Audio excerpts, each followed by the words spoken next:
Impossível separar a minha vida da história com a bicicleta. São mais de 20 anos de cumplicidade, né? Um casamento duradouro e fiel. O meu encontro com o Narbal se deu justamente num momento de transição em minha vida.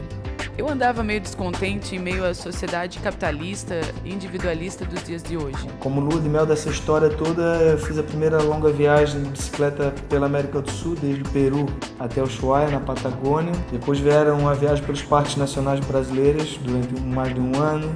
Veio a Europa, veio a Ásia e, por fim, a inesquecível viagem que eu fiz pela África.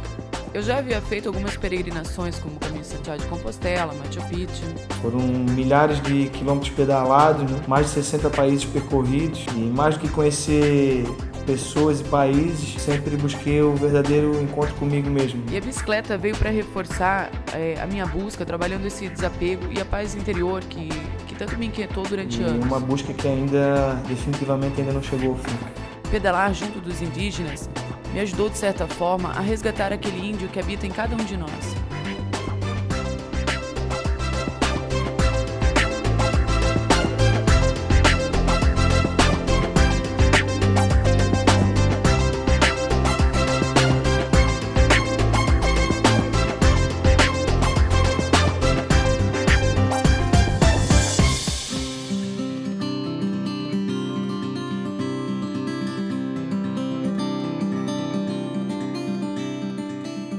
O que é o projeto Pedalando com Índios?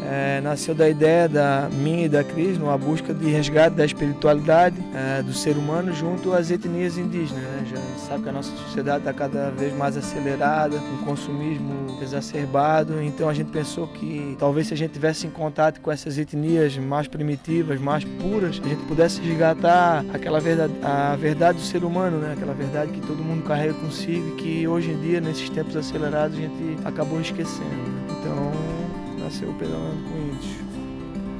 E aí, então, vamos pedalar? Vamos. Cara, essa. Tu estás preparado? Eu acho que sim, né, cara?